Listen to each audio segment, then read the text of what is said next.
ঢাকায় সিনেমার জনপ্রিয় তারকা জুটি শাকিব খান ও শবনম বুবলি বর্তমানে অবস্থান করছেন যুক্তরাষ্ট্রে, যেখানে তারা একমাত্র সন্তান শেহজাদ খান বীরকে নিয়ে একসঙ্গে সময় কাটাচ্ছেন।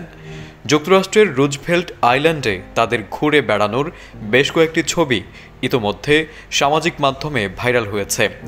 অনেকটা গোপনে যুক্তরাষ্ট্রে পাড়ি জমান বুবলি, তবে শাকিব খান দেশ ছাড়ার আগেই জানিয়েছিলেন এবার তিনি সন্তানকে সময় দিতে যাচ্ছেন।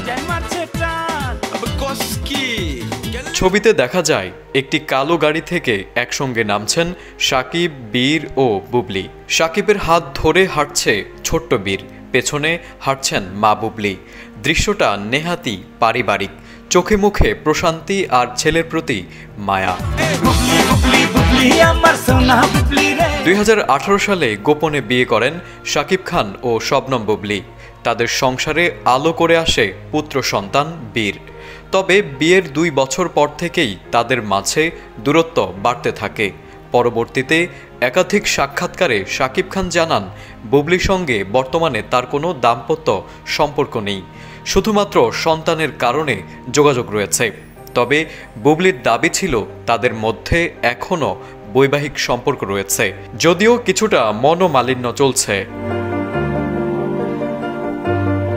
সব বিতর্কের মাঝেও যুক্তরাষ্ট্রে গিয়ে নিরিবিলি পরিবেশে ছেলেকে নিয়ে সময় কাটাচ্ছেন এই তারকা দম্পতি। সময় কাটানোর মুহূর্তগুলো ক্যামেরাবন্দী হয়ে সামাজিক যোগাযোগ মাধ্যমে ছড়িয়ে পড়ে। এরপরই বুবলি নিজের ফেসবুকে শাকিব ও বীরের সঙ্গে কাটানো একাধিক ছবি প্রকাশ করেন, যা দেখে ভক্তরা ধারণা করছেন পুরনো মান অভিমান ভুলে তারা হয়তো আবারও কাছাকাছি এসেছেন। এর আগেও বড় ছেলে আব্রাহাম খান জয়কে নিয়ে যুক্তরাষ্ট্রে ঘুরে বেড়িয়েছিলেন শাকিব খান। সে সময় বলেছিলেন বীরকেও একদিন সেখানে নিয়ে যাবেন। এবার সেই প্রতিশ্রুতি বাস্তবায়ন করলেন টলিউডের এই mega star. Tarek Aziz, ATN Bangla.